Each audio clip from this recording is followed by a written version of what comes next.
Louvado seja o nome do Senhor. A palavra que eu vou ministrar nessa noite é uma palavra que eu já ministrei antes. E eu vim relutando, e já tem tempo que Deus tem tocado no meu coração para me ministrar ela aqui. E eu vim relutando por bastante tempo contra essa mensagem para ministrar ela aqui na nossa igreja. E um dia, conversando com a minha esposa, eu tive a confirmação de que era para me ministrar essa palavra aqui. E eu tenho certeza que hoje essa é a noite, para que nós precisamos ouvir algumas coisas concernente à nossa vida, que nós precisamos mudar, e que situação estamos vivendo, e que situação estamos com a nossa mente.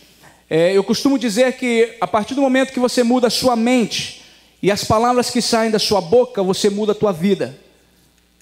A partir do momento que você muda a sua mente, a partir do momento que você muda as palavras que saem da sua boca, você muda a tua história. E isso não é comprovadamente, não é simplesmente algo bíblico, já é comprovado cientificamente, que o ser humano, quando ele vive uma vida negativa, ele atrai até enfermidades para o corpo dele. Antigamente, quando nós falávamos isso na igreja, um pastor falasse isso no púlpito, a ciência era contra, todo mundo era contra, porque achava que isso era algo super espiritual. Mas hoje a própria ciência, que combate a fé, comprova isso, que uma pessoa negativa, ela atrai enfermidade. Uma pessoa positiva, ela vive mais tempo, ela às vezes ela recebe um diagnóstico negativo, mas quando ela confessa diferente, quando a atitude dela é diferente, o pensamento acerca daquilo é diferente, a vida dela é transformada, a vida dela muda. Às vezes você pode ter conhecido alguém na sua família ou no seu círculo de amizade, que um dia descobriu um diagnóstico, recebeu um diagnóstico que estava com câncer, e a pessoa era hiper saudável. De repente, 2 semanas depois, a pessoa estava definhando, 1 mês depois, foi o funeral dela. E aí você fala, meu Deus, como é que pode? Foi simplesmente a pessoa receber a notícia, foi simplesmente ela absorver a notícia, e aí veio o pensamento negativo, veio o pensamento de morte, e de que não ia dar certo, e de que não precisava fazer químio, não precisava fazer rádio, não precisava tomar remédio, porque ela ia morrer. Então aquilo ali definhou o corpo dela, e o câncer levou. Agora tem pessoas também que às vezes lutam por um câncer, e é curado, e de repente outro câncer se manifesta e vai curar, e a pessoa vai 10, 15 anos vencendo, lutando, de repente a pessoa completamente curada, e ela nunca se entregou àquele pensamento de morte.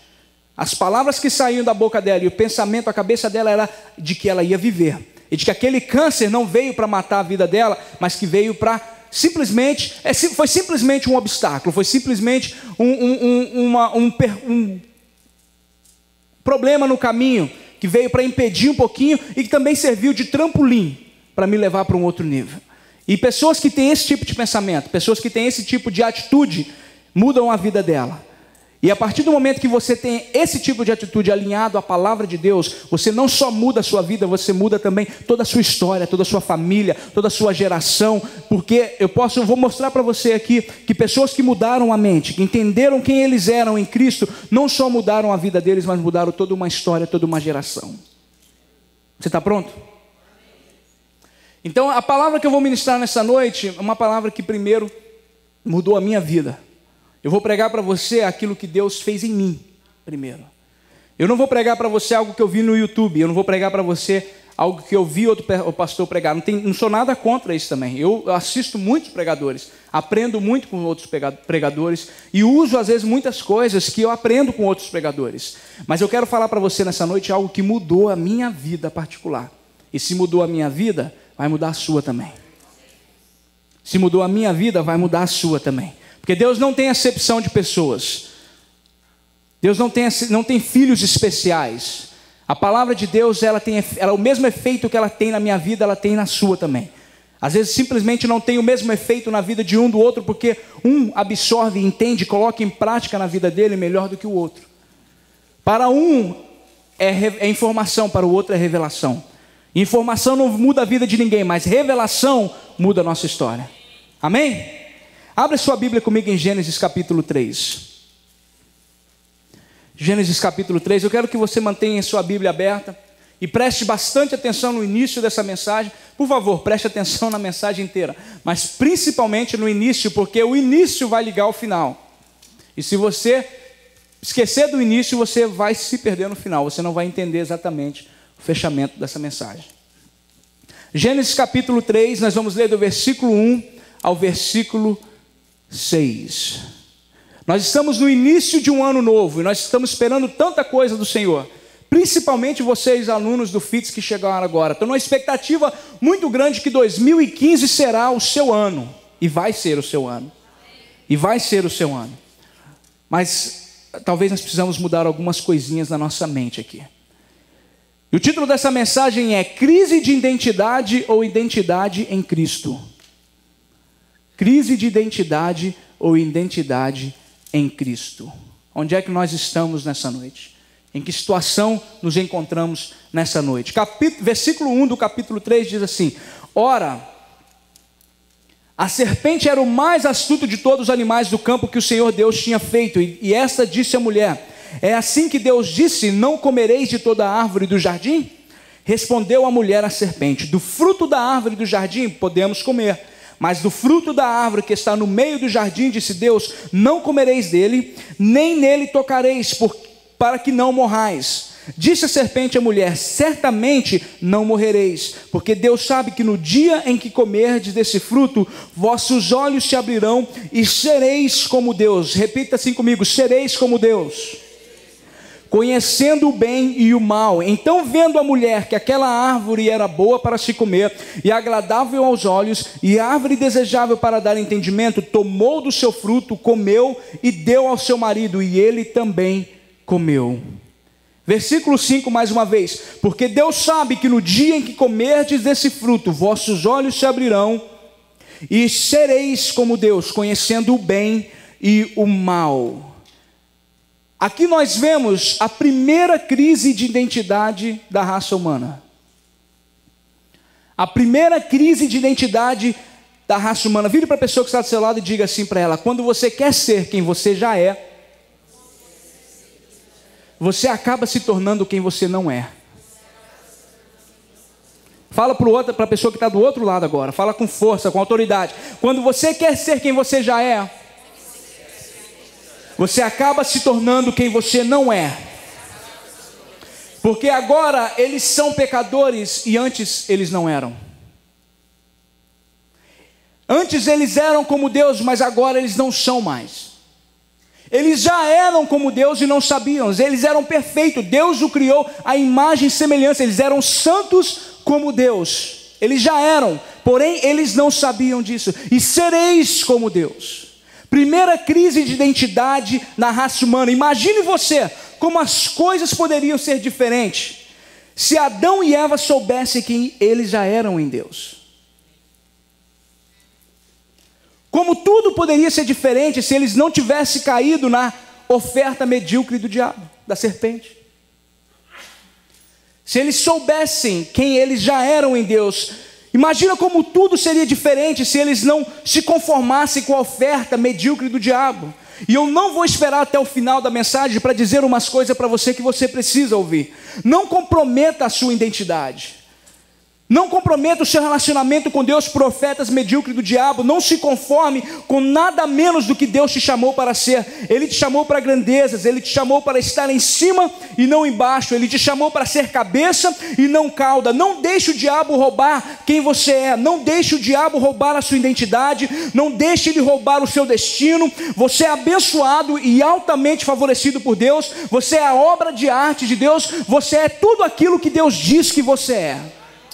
Você não é aquilo que você pensa que você é. Você não é aquilo que o seu amigo diz que você é, que os seus inimigos dizem que você é, o que o diabo diz sobre você. Você é aquilo que Deus diz sobre você. E você é altamente favorecido por Deus. Você é abençoado. Você é tudo aquilo que Deus diz que você é. 1000 caem ao seu lado, 10.000 à sua direita, você não é atingido. Você é abençoado na entrada e na saída. Aonde você coloca a mão prospera. Você é imagem e semelhança de Deus. De acordo com Efésios 1:3, nós somos abençoados com todas as sortes de bênção nas regiões celestiais. Nós somos tudo aquilo que Deus diz que nós somos, e nós estamos assentados com Jesus na destra do Pai em posição de autoridade. Então você não é nada mais, nada menos do que aquilo que Deus já declarou que você é. Não comprometa a sua identidade por ofertas do diabo. Tudo poderia ser diferente se Adão e Eva já soubessem disso. Tudo poderia ser diferente. Mas eu não quero focar em Adão e Eva, eu quero simplesmente trazer para você alguns exemplos de pessoas que sabiam quem eles eram em Deus e pessoas que não sabiam quem eles eram em Deus e qual foi o fim da vida deles, qual foi a história deles. E eu quero começar com dois homens muito famosos na Bíblia, no Antigo Testamento, que começaram muito bem a sua história, mas porque não sabiam quem eles eram em Deus, tiveram um fim muito trágico. E o primeiro homem que eu quero falar com você é sobre Saul. Eu vou te dar um pouquinho de história, então fica ligado aqui. Saul reinou durante 40 anos, a princípio foi fiel a Deus, e Deus lhe deu vitória sobre os amalequitas, mas logo se tornou orgulhoso e deixou de obedecer às ordens do Senhor. Numa guerra contra os filisteus, Saul tinha a ordem de esperar a chegada de Samuel, antes de travar a batalha. Samuel devia oferecer um sacrifício a Deus para pedir sua proteção. No 7º dia, como Samuel não chegava e o exército já estava cansado de esperar e começava a dispersar-se, Saul ofereceu o sacrifício ao invés do sumo sacerdote. Apenas tinha acabado quando Samuel chegou e lhe disse: procedeste insensatamente, por isso não serás rei por muito tempo. Procedeste insensatamente, por isso não serás rei por muito tempo. Deixa eu te dizer uma coisa: crise de identidade não é só saber quem você, não é só não saber quem você é, mas também achar que nada acontece sem você. Crise de identidade é achar que você é a última Coca-Cola gelada do deserto. Crise de identidade é achar que você é o último biscoito do pacote. Que se você não tiver, Deus não faz. Que se você não chegar, Deus não age. Se você não cantar, Deus não vem. Se você não pregar, a igreja não vai ser abençoada. Se eu não botar a mão, se não for eu, como é que vai ser lá no Brasil agora sem mim? Crise de identidade não é só você não saber quem você é achar que você é o único, que você é o bambambam da parada, porque era isso que estava acontecendo com Saul. Deus tem me abençoado, Deus tem me dado vitória, então eu posso fazer o trabalho do sacerdote. Não, Deus tinha chamado ele para ser rei, não para ser sacerdote. Se o nosso olho tentar fazer o trabalho do nosso pé, nós vamos entrar num problema muito sério. Deixa o olho ser olho, deixa o pé ser pé, deixa a mão ser mão. Se Deus te chamou para estar na porta, glorifique a Deus na porta. Se Deus te chamou para estar aqui na frente, glorifique a Deus aqui na frente. Honre o Senhor e o chamado de Deus na tua vida, mas não tenta colocar a mão naquilo que Deus não te chamou para fazer. Nós sabemos que Saul começou muito bem no seu reinado, mas a partir daqui ele começou a se perder, e para piorar, ele começou a se levantar contra Davi com inveja, tentou matar Davi várias vezes. Tudo isso porque havia se esquecido quem ele era em Deus, que tinha sido Deus quem o havia constituído rei, e naquela época o que reinava era a teocracia. Deus colocava e Deus quem tirava, mas ele estava completamente cego, e tudo o que ele queria era matar Davi, com medo de perder o trono para Davi, e devido a Davi estar muito popular entre o povo. E Saul tira sua própria vida em uma guerra com os filisteus. Eles já haviam matado 3 dos seus filhos, e ele vê que o cerco está apertando, e ele pede para um dos seus soldados pegar a espada dele e o matar. O soldado, com muito medo, não faz. Com isso, ele mesmo se joga sobre a sua espada. Ele mesmo tira a sua própria vida. Vimos a história de um homem que começou muito bem, mas no meio da caminhada se perdeu, porque ele não sabia quem ele era em Deus. Não sabia que era Deus que já tinha constituído ele como rei, e como rei, não como sacerdote. E que ele não precisava fazer o papel de Samuel, e muito menos se levantar contra Davi. Mas teve um fim trágico, porque não sabia quem ele era. Saul começou muito bem, mas o seu ego fez que Deus o rejeitasse. Glória a Deus que hoje nós estamos numa outra dispensação, e que nós já somos completamente aceitos pelo Pai. Então nós não temos risco de sermos rejeitados por Deus, porque Jesus já abriu acesso. Hoje nós somos completamente aceitos pelo Pai. Mas não tenta fazer isso que Saul fez, para que você não quebre a sua cara, para que o diabo não brinque com a sua vida, com o teu ministério. Faça aquilo e honre o Senhor naquilo que Ele te chamou para ser e naquilo que Ele te chamou para fazer. Alguém aqui está me entendendo? Outra pessoa que eu quero mostrar para você, que teve uma história muito bonita, que nós, como crianças, sabemos a história dele de cor e salteado, aprendemos na escola dominical, na salinha das crianças, e tem uma história muito bonita e muito famosa, porém muito triste também. O nome dele é Sansão. Nós sabemos da história de Sansão, sabemos que ele foi escolhido desde o ventre. Deus o deu como promessa para sua mãe, que era estéril, para libertar o povo de Israel das mãos dos filisteus, que estavam sendo atormentados por 40 anos. Deixa eu te dar alguns detalhes da vida do herói Sansão. Sansão foi o último juiz de Israel, julgou por 20 anos. Ele começou a libertar Israel do poder dos filisteus. Sansão era nazireu, isto é, consagrado a Deus. O comprometimento do nazireu era não tomar vinho e nem bebida forte, não tocar em cadáveres, não comer alimentos impuros, não cortar o cabelo. Sansão era um instrumento do Espírito do Senhor. O Espírito lhe dava força, capacitava-o para lutar. Aliás, o nome Sansão significa como o sol, que era o símbolo da força. Sansão tinha em suas mãos a chave da vitória. O Espírito do Senhor agia sobre ele. Ele poderia libertar completamente Israel das mãos dos filisteus, mas não libertou. Antes ele mesmo acabaria sendo preso por eles. Sansão tinha tudo para cumprir com aquilo que Deus tinha separado ele para fazer, mas ele não fez, por não saber quem ele era em Deus. E a ruína de Sansão começou quando ele quebrou o voto dele com Deus. Tocou um cadáver de um leão, bebeu bebida forte, literalmente em uma festa de bebidas. Sansão era dirigido pela carne, era dirigido pelo olhar. Ele diz aos seus pais: vi uma mulher e pede, toma para mim, porque ela me agrada muito. Literalmente ela é certa aos meus olhos. Sansão era dirigido pelo senso da época dos juízes. Cada um fazia o que lhe parecia certo. Cada um fazia o que dava na telha. Sansão tinha o poder do Espírito, mas não era dirigido pelo Espírito. Ele era dirigido pelas suas paixões carnais. Depois de se envolver com muitas mulheres, Sansão se casa com Dalila. Curiosamente, Dalila significa fraco e contrasta-se com a força de Sansão. Sansão era forte, mas Dalila era a sua fraqueza. Ele esqueceu quem ele era e o seu propósito, e contou para ela que ele era narizeu e que sua força vinha dos seus cabelos. Depois que ele conta que a sua força estava no cabelo, os filisteus vêm e prendem Sansão. Depois que os filisteus prendem Sansão, eles arrancam os olhos de Sansão. Uma das coisas mais tristes que acontecem na vida de uma pessoa é quando ele perde a visão. Uma das coisas mais tristes que acontece na vida de uma pessoa é quando ele perde a visão. Helen Keller disse uma vez: pior do que ser cego é ter vista, porém não ter visão.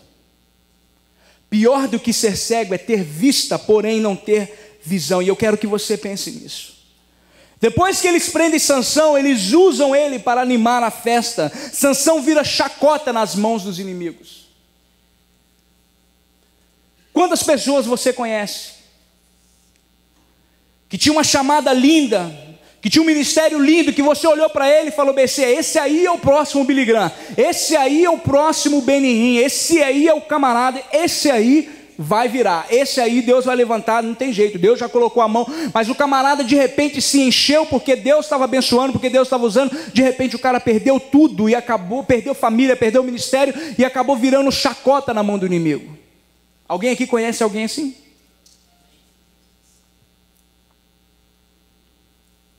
Quando você não sabe quem você é, você se torna um brinquedo nas mãos do diabo.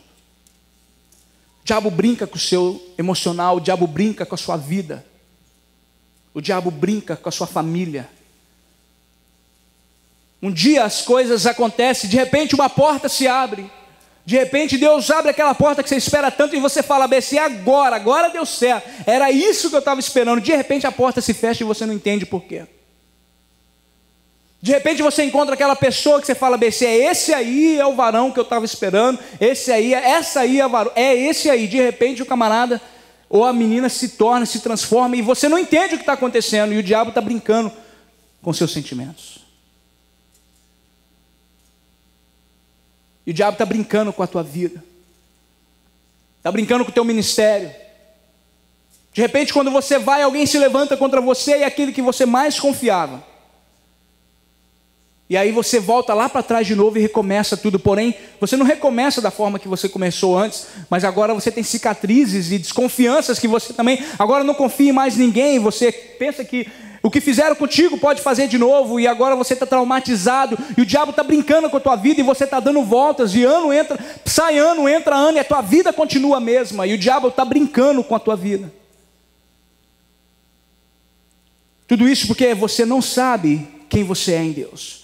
A autoridade que você tem já através da palavra de Deus. Lucas 10:19, Jesus vira para os discípulos e fala bem assim: eis que vos dou poder para pisar serpentes e escorpiões e paralisar todas as obras do inimigo. E paralisar, você tem poder através da palavra de Deus para paralisar tudo aquilo que o diabo tem feito contra você. Nós damos muito crédito para o diabo, que é verdade que em 2 Coríntios 4:4 diz que ele é o Deus deste século. É verdade que Adão, quando errou, ele entregou a autoridade para o diabo. Mas nós temos que lembrar a igreja do Senhor que Jesus veio, pagou o preço pelo meu pecado, pelo seu pecado, tomou a autoridade da mão do diabo, entregou para mim e para você de novo. E o diabo não tem direito de brincar com a minha casa, o diabo não tem direito de brincar com a minha família, o diabo não tem direito de brincar com o meu ministério. Eu tenho autoridade e poder através da palavra de Deus para paralisar todas as obras do diabo.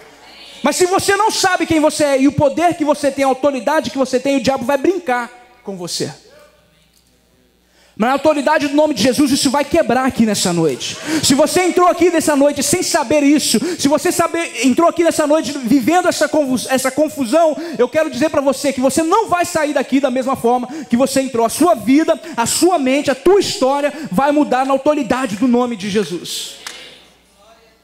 Essa mensagem, ela não é uma mensagem triste. Nós não vamos falar de derrota e fracasso. Eu simplesmente usei exemplos para vocês de homens conhecidos na palavra de Deus, que tinham tudo para dar certo, mas porque não sabiam quem eram, tiveram uma vida vergonhosa, tiveram um fim muito trágico. Mas eu quero mostrar para vocês duas pessoas que começaram mal, que tinham tudo para dar errado, tal como eu e você.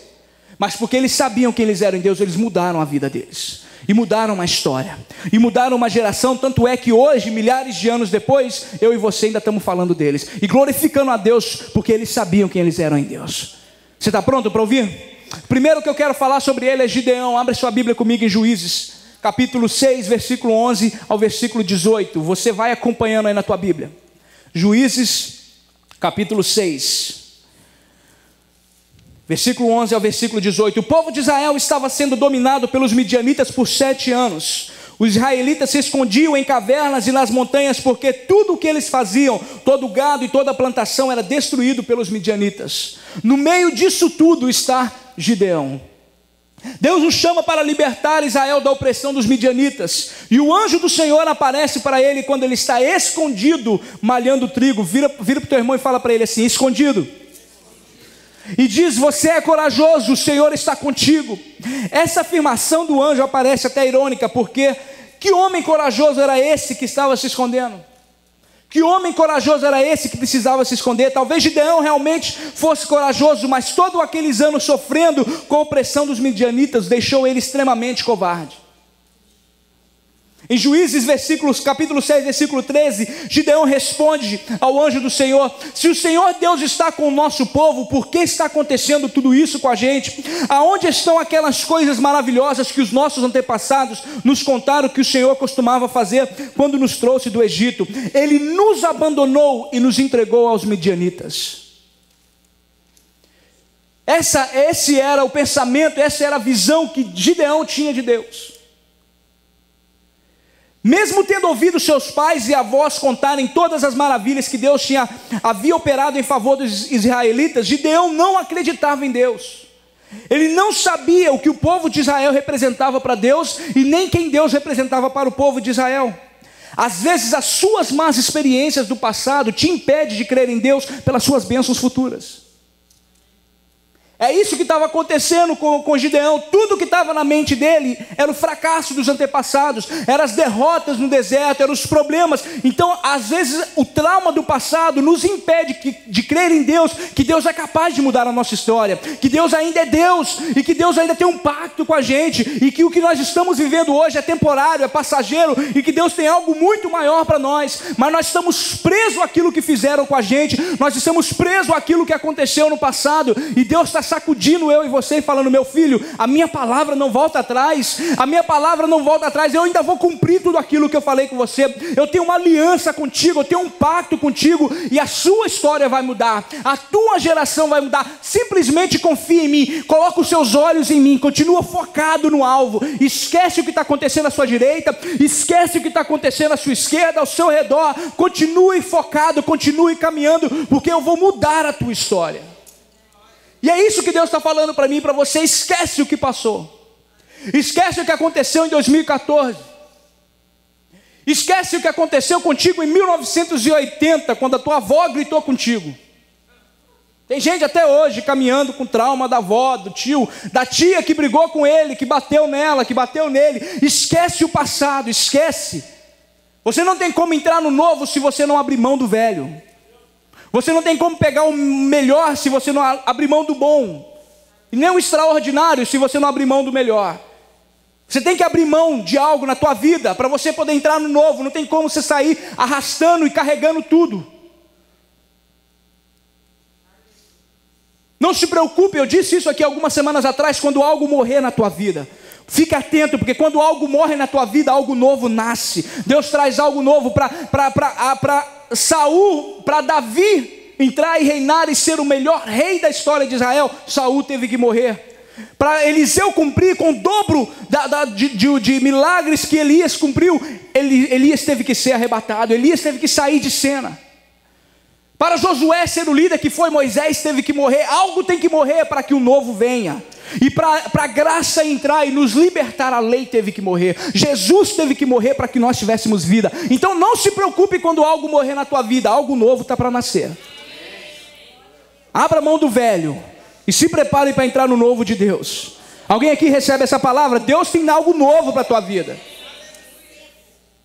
Mesmo ouvindo a insatisfação de Gideão, Deus ordena que ele livre o povo de Israel dos midianitas. Mas Gideão responde com um certo complexo de inferioridade. Versículo 14 e versículo 15. Vá com a sua força e livre o povo de Israel dos midianitas. Sou eu quem está mandando que você vá. Gideão respondeu: Senhor, como posso libertar Israel? A minha família é a mais pobre da tribo de Manassés e eu sou a pessoa menos importante da minha família. Complexo de inferioridade vem quando você não sabe quem você é em Deus. Talvez você está vivendo a mesma coisa. Promessa, Deus cumprir, me levantar, me usar, me levantar. Senhor, o Senhor está errado, o Senhor está equivocado. Talvez naquele culto cheio de gente, naquele culto lotado, e a unção de Deus e gente pulando, o Senhor queria falar com o meu vizinho e ele mexeu na hora e o Senhor acertou eu. Não era comigo, não tem jeito. O Senhor não conhece onde eu nasci. Olha onde eu vim, a minha família. Senhor, como pode ser eu? Senhor, eu não tenho nem escolaridade. Senhor, como pode ser? É isso que Gideão estava falando para Deus. Senhor Deus, eu sou o mais fraco da minha casa e a minha família é a mais pobre da tribo. O Senhor não está entendendo. Complexo de inferioridade vem quando a gente não sabe quem nós somos em Deus. Para resumir a história, nós sabemos que depois que ele pediu um sinal para o anjo do Senhor, ele entendeu que Deus estava com ele. Dos 32 mil homens que estavam com ele, 22 mil foram embora com medo. Dos 10 mil que sobraram, Deus manda Gideão levar eles para beberem água. 9.700 deitaram e lamberam a água como se fossem cães, enquanto 300 se ajoelharam e traziam a água na boca com a mão. Os 9.700 estavam desligados e despreparados, porque poderiam ser atacados pelos midianitas a qualquer momento, e eles não estavam vendo para reagir. Já os 300 estavam atentos. Deus dá uma ordem a Gideão, para que ele mande os 9.700 homens para casa, e só fique com 300. E através desses 300 homens, Deus dá vitória a Gideão e ao povo de Israel contra 135 mil homens do exército dos midianitas. Você não me entendeu. 300 homens contra 135 mil. Continua sem me entender. 300 homens contra 135 mil. Só Deus faz isso. Bastou simplesmente Gideão entender que Deus era com ele. Bastou simplesmente ele tirar aquela identidade negativa, aquela identidade dos traumas do passado e crer que Deus ainda era Deus, para mudar na história dele, que o Deus de Israel não havia mudado, não havia abandonado eles. E deixa eu te dizer uma coisa, se ele soubesse disso desde o início, ele não precisava se esconder por 7 anos, eles poderiam ter vencido os midianitas desde o início. Mas demorou 7 anos para ele entender isso, precisou do anjo vir sacudir ele, ignorar até mesmo as reclamações dele. E fala, vai que eu estou contigo, vai que eu estou contigo. Vire para a pessoa que está do seu lado e fala para ele, meu irmão, você e Deus é a maioria. Não se preocupe se o número é pequeno, não se preocupe quantos que estão te apoiando, você e Deus é a maioria. Sacode ele assim, ó, incomoda ele, acorda quem está dormindo e fala: meu querido, você e Deus é a maioria. Você está vendo como não só a vida de Gideão, mas todo o povo de Israel mudou a partir do momento que Gideão entendeu quem ele era em Deus e quem Deus representava para eles. Quando você sabe quem você é em Deus, você não só muda a sua história, mas você muda toda uma geração, você muda a sua família. Tudo que acontece daqui para frente agora vai ser diferente, porque agora você sabe quem você é em Deus e o pacto e a aliança que Deus tem contigo, e nada pode te tirar disso. É tudo isso que Deus está esperando, um homem e uma mulher que se levante com autoridade e fala bem assim: a partir de agora, diabo, você não brinca mais, não interessa a minha geografia, não interessa se eu estou na África, não interessa se eu estou no Brasil, não interessa onde eu estou, a partir do momento que alguém se levanta e fala bem assim: eu e minha casa serviremos ao Senhor. Pode se levantar diabo, pode se levantar Satanás, pode se levantar demônio, não interessa, a minha casa vai servir o Senhor, a minha geração vai mudar. Pode falar que aonde eu estou não vai crescer, porque ali é um cemitério de pastores, ali não vai dar certo, não interessa, Deus é contigo e você e Deus é a maioria. Você e Deus é a maioria. Acabou, pronto e acabou. O diabo vai ter que morder a testa de raiva, porque ele não vai poder fazer nada contigo. Basta simplesmente uma pessoa entender quem ele é em Deus, e que Deus é por você e não contra você. Deus é por você e não contra você. Vire para o seu vizinho e lembre ele disso: Deus é por você e não contra você. Ele é contigo. Outro homem que tem uma história muito linda, que eu amo e que tenho certeza que você ama também, é Davi. Davi teve uma vida difícil, não começou muito bem, mas ele sabia quem ele era em Deus. Nós sabemos que Davi era o menor da casa de Jessé. Nem seus pais e irmãos davam valor a ele.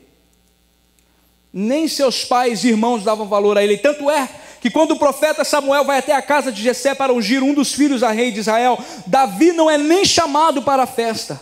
Ele só veio depois que o profeta ficou sabendo da sua existência. Davi não foi nem chamado para a festa. Só quando o profeta ficou sabendo que estava faltando um, manda chamar. Ninguém come, ninguém bebe até o outro vir. Mesmo a sua família não valorizando Davi, o chamado de Deus na vida dele, Davi sabia quem ele era em Deus. Alguém aqui sabe o que é isso? Alguém aqui já viveu algo semelhante? Deus te dá uma promessa, Deus te dá uma visão, Deus te dá um sonho, e aí onde você espera receber o maior apoio, que é em casa, que é a família vira e fala bem assim: não, contigo é ruim. Não, você não tem jeito. Nem se preocupe com ele, nem se preocupe com ela. Você está maluco, Deus não pode fazer nada contigo. Deus não vai te usar, você viu demais, você sonhou demais, Deus não vai fazer nada. Onde você espera o maior apoio são aqueles que viram as costas para você. Deixa eu te dizer uma coisa, sabe por que acontece isso muitas das vezes dentro das nossas casas, com os nossos familiares? Porque se fosse a Mariazinha da esquina, ou Joãozinho da esquina, para você não fazia diferença. Então o diabo usa aquele que é mais próximo, porque é esses que dói, é esse que machuca, porque é onde você espera o melhor apoio, aonde você espera um abraço, aonde você espera: vai que eu estou contigo, eu vou te dar o suporte. Como é que é? Ir para a América, você é doido, ficar 6 meses lá, parar de trabalhar, você é doido. Aí você fala assim: meu Deus, eu pensei que esse camarada ia se alegrar comigo, que ela ia se alegrar comigo, e de repente me chamando de doido. Sabe por quê? Não é que eles acham doido, é porque eles queriam estar no teu lugar. Você não é doido, queriam estar no teu lugar, não tem como, então é melhor se levantar, é melhor falar mal, é melhor tentar te desencorajar, porque aí não vai nem eu e nem você. E era isso que estava acontecendo com a família de Davi. Ele, jamais. Não, está vendo esse aqui é bonito, esse aqui também é bonito, olha o músculo desse camarada, olha o cabelo dele, olha os olhos dele. Não, mas Davi não, ele é pequeno, não tem jeito, o menino é novo, não tem experiência. Todo isso aqui tem jeito de... Não, é isso que acontece. Às vezes na nossa família acontece isso, porque aconteceu isso comigo. Na minha família eu era o último da lista. Minha família me amava, minha família sempre me amou, minha família sempre... Mas ninguém nunca deu crédito, falava bem assim: o quê? Ele? Não. O dia que descobriram que eu casei, gente, foi um rebuliço. O quê? Ele casou? Não pode ter casado. Casei, fui o primeiro a casar. Mas ninguém dava crédito. Ninguém dava moral. Um dia descobriram que eu virei pastor. O quê, pastor? Com o braço cheio de tatuagem daquele jeito? Nunca vai ser pastor.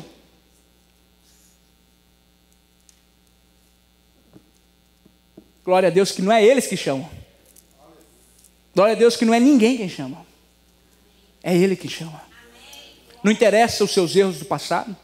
Não interessa as suas falhas. Não interessa aquilo que você fez ou deixou de fazer. Ele chamou, pronto, acabou. Foi isso que Ananias tentou virar para Deus e falar: o quê? Saulo? O senhor está doido. Ele matou isso aqui, ele perseguiu isso aqui. Ele falou: deixa eu te falar uma coisa. Ananias, tem mais uma meia dúzia de coisas que você não sabe ainda. Ele fez tudo isso aí que você falou, e tem mais uma meia dúzia que eu não vou nem te contar para você não escandalizar. Mas vai lá e unge o homem que para mim ele é vaso escolhido. Que para mim é ele que eu vou usar. Não interessa. Interessa aquilo que Deus falou sobre você. E a palavra de Deus acerca de você não muda, ela vai se cumprir. Não interessa, gostem ou não gostem, Deus vai te levantar, Deus vai cumprir a palavra dele. Não interessa os seus erros, porque não é baseado na sua performance, é baseado naquilo que Jesus fez.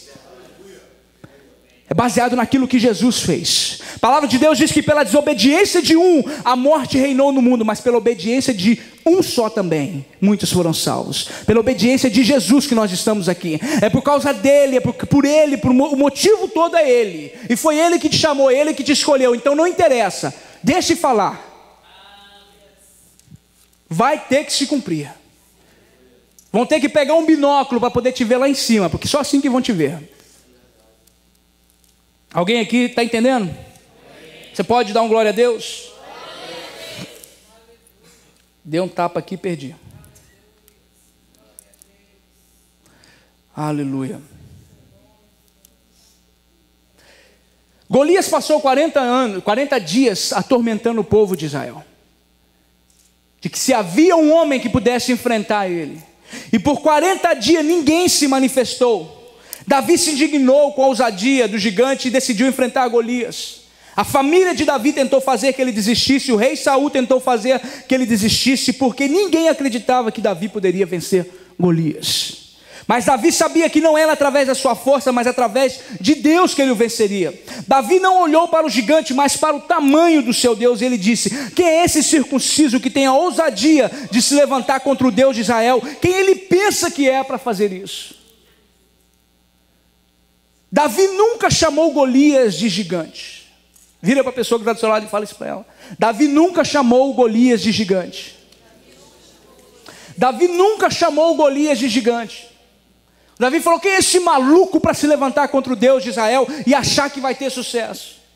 O problema é que eu e você, quando passamos por um problema, pegamos aquele probleminha que é desse tamanhozinho e fazemos dele desse tamanhozão. Eu usei exemplo aqui alguns meses atrás, na nossa igreja, da moeda. E eu vou falar de novo para você que chegou aqui agora. Se você pegar uma moeda pequenininha assim e colocá-la diante do sol, você vai ver que a moeda ela é trilhões de vezes menor do que o sol. Mas a partir do momento que você pega essa moedinha e começa a trazer ela para perto de você e trazer ela para perto dos seus olhos, a moeda vai começar a ficar grande e o sol vai começar a ficar menor. Vai chegar no momento que você só vai conseguir ver a moeda e não vai conseguir ver mais o sol atrás da moeda. E é isso que acontece comigo e com você. Nós pegamos aquele probleminha que é desse tamanhozinho e colocamos diante do nosso Deus, e nós vemos que é trilhões de vezes infinitamente menor do que o tamanho do nosso Deus. Mas ao invés de nós focarmos no tamanho do nosso Deus, nós começamos a focar naquele minúsculo problema e começamos a trazer ele para perto dos nossos olhos, ao ponto que nós não conseguimos enxergar mais o nosso Deus por trás do problema, e nós começamos a magnificar o problema, a grandeza e aquilo que está te matando, aquilo que está te destruindo, e esquecemos que o nosso Deus é muito maior que aquilo. É isso que acontece comigo e com você. Mas está na hora de nós pegarmos essa moedinha e jogarmos no lixo e falar assim: maior é meu Deus, maior é meu Deus, e Ele, se Deus é por mim, quem pode ter sucesso contra mim? Se Deus maior é aquele que está em mim do que está no mundo, como é que eu posso me paralisar por aquele probleminha que tem se levantado contra a minha vida? Maior é meu Deus, e 1000 caem ao meu lado, 10.000 à minha direita, mas eu não serei atingido. Davi nunca focou no tamanho do gigante, ele sabia que o Deus dele era muito maior. Para todo mundo ele era um gigante, para Davi ele era um louco. Para Davi ele era um maluco que tinha se levantado contra o Deus de Israel. Ele falou: e quem esse homem está pensando que ele é para fazer isso? Quem esse homem acha que ele vai se levantar contra Deus e vai achar que vai ter sucesso? Quando Golias viu Davi vindo com uma funda e uma pedra nas mãos, ele riu de Davi dizendo: eu sou algum tipo de cachorro para você vir até mim com cordas? Se referindo à funda e às pedras. Davi respondendo a ele disse: tu vens a mim com espada e com lança e com dardo, mas eu chego a ti em nome de Jeová dos exércitos, Deus das fileiras combatentes de Israel, de quem escarnecestes. E o resto da história, eu e você já sabemos o que aconteceu. Quando você sabe quem você é em Cristo, não existe gigante, problema, família, amigo ou inimigo que te tire do propósito, daquilo que Deus te chamou para fazer. Não adianta aquilo que vai se levantar, não tem problema. Você vai pegar o diabo pelo chifre, esfregar a cara dele no chão e falar bem assim: o meu Deus é maior do que o problema. Você vem a mim, diabo, com espada, com lança, com dardo, com enfermidade. Eu vou contra você, em nome do Deus de Israel, o nome do Deus que não falha, o nome do Deus que é maior, que é o que de todas as coisas, o Deus combatente, o Deus que deu vitória ao povo de Israel, e o Deus que tem me dado vitória no dia de hoje. Diabo, não interessa como você vai se levantar contra mim, eu vou contra você de cabeça erguida, crendo que o meu Deus guerreia por mim as minhas guerras, crendo que o meu Deus me dá vitória acima de qualquer coisa, porque em Deus eu sou mais do que vencedor. Eu sou mais do que vencedor. Você pode dar um glória a Deus? Nós sabemos da história de Davi, mas deixa eu te dizer algo muito importante. Até hoje não houve rei em Israel como Davi. Até hoje não houve rei em Israel como Davi. Mas se ele tivesse se atemorizado diante de Golias e feito aquilo que os soldados de Israel tivessem feito, eu tenho certeza que a história dele, a vida do povo de Israel, a história dele seria totalmente diferente. Hoje nós não estaríamos aqui falando dele. Se ele tivesse tido a mesma mentalidade que o rei Saul teve, que a família dele teve, que o exército de Israel teve na época.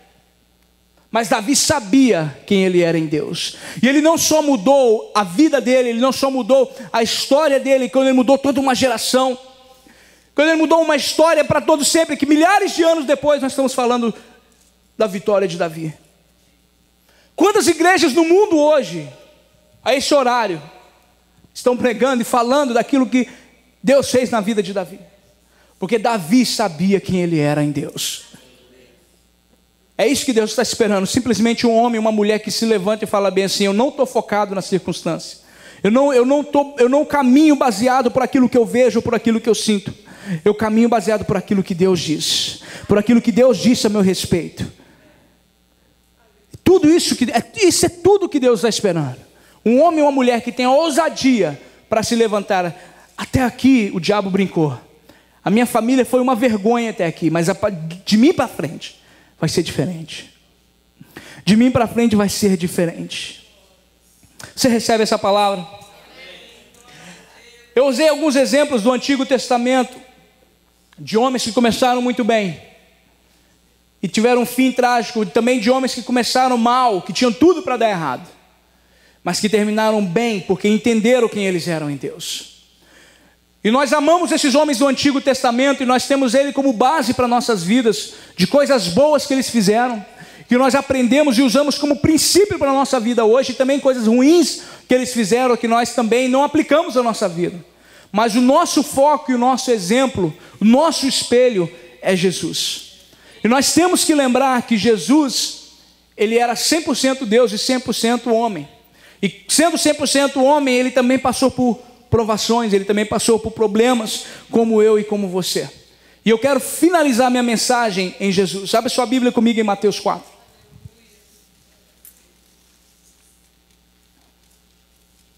Nós vamos ler do versículo 1 ao versículo 11.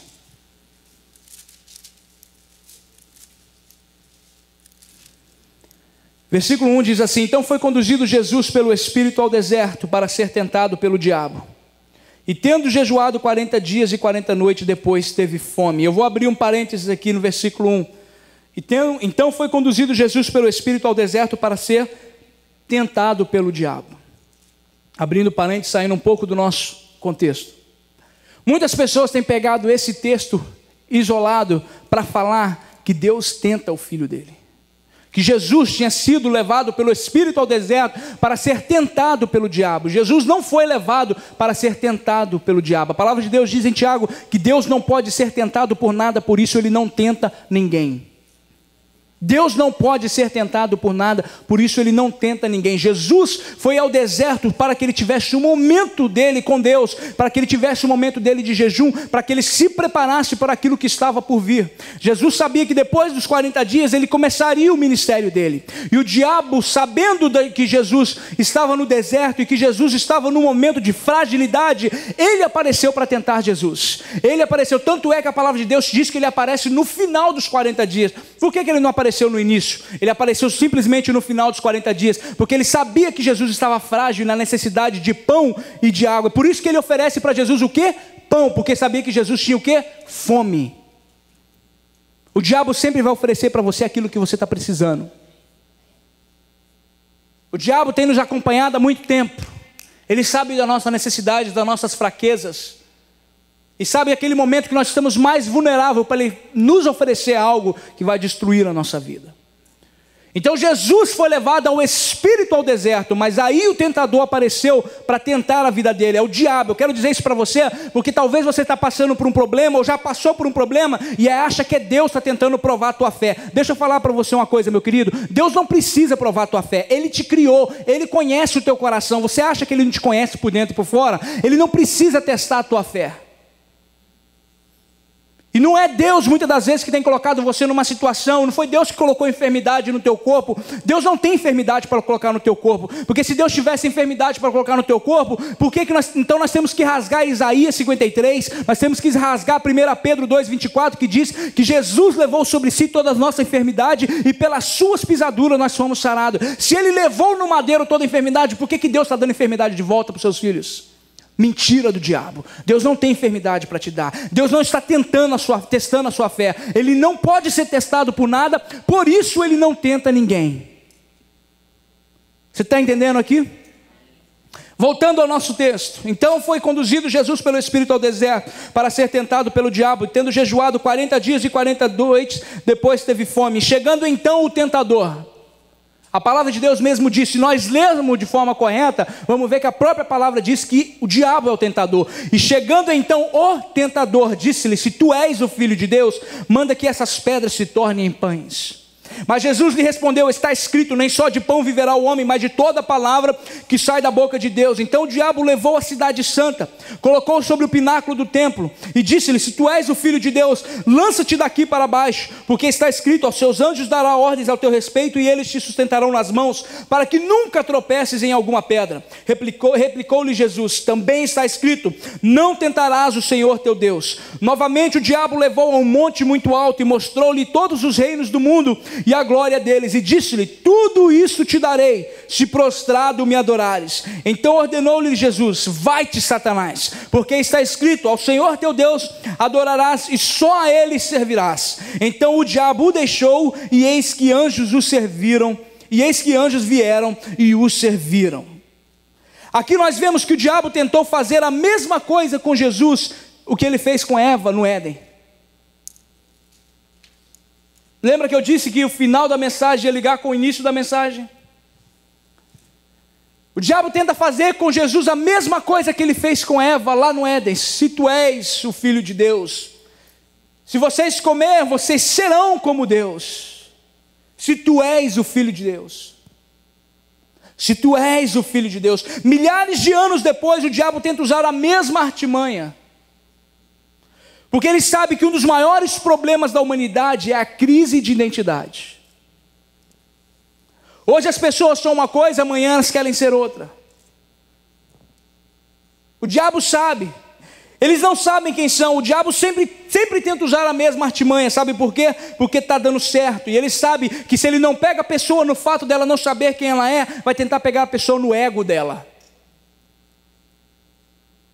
Ele sempre tenta usar a mesma artimanha, milhares de anos depois, porque estava dando certo. Nós acabamos de ver exemplos na palavra de Deus de homens que não sabiam quem eles eram, e homens também que foram derrotados, não porque não sabiam quem eles eram, mas porque acharam que era demais, pegaram ele no ego. O diabo tenta fazer a mesma coisa. Se ele não te pega no fato de você não saber quem você é, vai tentar levantar o seu ego para achar que você é o bambambam e te derrubar no seu ego também.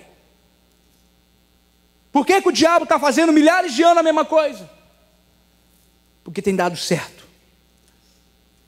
Com Eva, ele fez eles perderem tudo aquilo que eles tinham e eram, porque eles não sabiam quem eles eram em Deus. Com Jesus ele tentou fazer a mesma coisa, mas como ele não conseguiu, ele tentou derrubar Jesus com seu ego, que também não conseguiu. Glória a Deus por isso. Jesus sabia exatamente quem ele era, ele não tinha crise de identidade. Eu estou falando de Jesus que era 100% homem. Ele não precisava provar nada para o diabo. Ele tinha acabado de ouvir Deus falar para ele em Mateus 3,17: este é meu filho amado em quem eu me comprazo. Ele tinha acabado de ouvir Deus falar um capítulo antes: esse é meu filho amado. Ele sabia qual que era o seu propósito aqui na terra. Ele sabia o que ele veio fazer. Ele não tinha crise de identidade. Ele não tinha que provar nada para o diabo. E eu quero dizer uma coisa para você também: você não tem que provar nada para o diabo também. Você é aquilo que Deus disse que você é, e pronto, e acabou. Tem lugar por aí que o pessoal faz até talk show com o diabo, dá entrevista para o diabo. Você não tem que bater papo com o diabo. Você vence o diabo através da palavra. Foi assim que Jesus venceu o diabo. Está escrito, está escrito, está escrito. E toda vez que Jesus lançou essa palavra, está escrito, ele paralisou o diabo de se levantar contra ele, de tentar derrotar a vida dele. É através da palavra que eu e você derrotamos o diabo. Através da palavra. Chega a ser cômico ver o diabo tentar oferecer para Jesus os reinos deste mundo. Eu posso imaginar Jesus olhando para ele e rindo, e falando assim: foi eu que criei tudo isso. Foi através da minha palavra que tudo se fez. Agora você quer me dar aquilo que já é meu? Até você foi eu que criei. Mas Jesus sabia quem ele era, por isso que ele não caiu na cilada do diabo. O segredo para entendermos isso e para termos uma vida transformada, é preciso entender o sacrifício da cruz do Calvário. Entendermos que Cristo não só morreu para nos dar uma vida eterna, mas para nos dar todas as coisas relacionadas à vida física e espiritual. Precisamos entender que ele fez isso com excelência. E essa palavra no grego quer dizer tetelestai, é uma palavra que está dizendo: está consumado com perfeição. Não existe nada que você possa fazer para conquistar, ou deixar de fazer para perder aquilo que Jesus já conquistou para você na cruz do Calvário. Precisamos entender que se Cristo através da cruz proporcionou tudo o que eu preciso para a cura, não existe lugar para a doença na minha casa, ou lugar para a doença na minha vida. Que ele se fez pobre na cruz para que nós possamos ser prósperos. Precisamos entender que ele se fez pecado para que nós sejamos santos. Ele morreu a nossa morte para vivermos a sua vida. Ele levou na cruz a nossa vergonha para vivermos a sua glória. Ele levou a identidade de pecador para nos dar uma nova identidade de santos, de redimidos, de sacerdote. E hoje nós não mais vivemos a nossa justiça, mas vivemos a sua justiça. Nós podemos ver a velha justificação baseada no Antigo Testamento e a nova justificação baseada no Novo Testamento. Uma era debaixo da lei e a outra era debaixo da graça. Uma era pelas obras e a outra pela graça. Uma tinha justificação limitada e a outra ilimitada. Uma deu ao homem status de servo, a outra status de filho. Nós sabemos que o homem perdeu a sua comunhão com Deus no Éden, mas nós sabemos que Jesus veio e pagou o preço pelo meu e seu pecado, e morreu a nossa morte, para que nós tivéssemos uma nova vida, e ele levou sobre ele toda a nossa enfermidade, a nossa vergonha, para nos dar uma nova identidade, de não mais pecadores, mas de santos, de justificados, de lavados e remidos pelo sangue do Cordeiro, de filha e filho do Rei Todo-Poderoso. E hoje é isso que você é. Você não é aquilo que o diabo diz que você é. Você não é uma obra do acaso. Você é obra de arte de Deus. Você é a obra-prima de Deus. Você é tudo aquilo que ele diz que você é. Pode se levantar demônio, pode se levantar Satanás contra a tua vida, mas eles não terão sucesso, porque você é aquilo que Deus diz que você é. Você é aquilo que Jesus disse que você é. E hoje você não tem mais uma identidade em crise. Você pode ter a sua identidade em Cristo e ser tudo aquilo que Ele diz que você é, e viver conforme Ele diz que você pode viver, e ser aquilo que Ele diz que você pode ser, e declarar através da palavra aquilo que você pode declarar, e ver a tua vida mudada, ver a tua história mudada, ver a tua casa transformada pelo poder da palavra confessada e pelo poder da palavra que habita dentro de mim e dentro de você. Se você recebe essa palavra, se você dá um glória a Deus, se você crê que Deus está contigo, se você crê que essa palavra veio para mudar a tua história, se coloque de pé glorificando ao Senhor.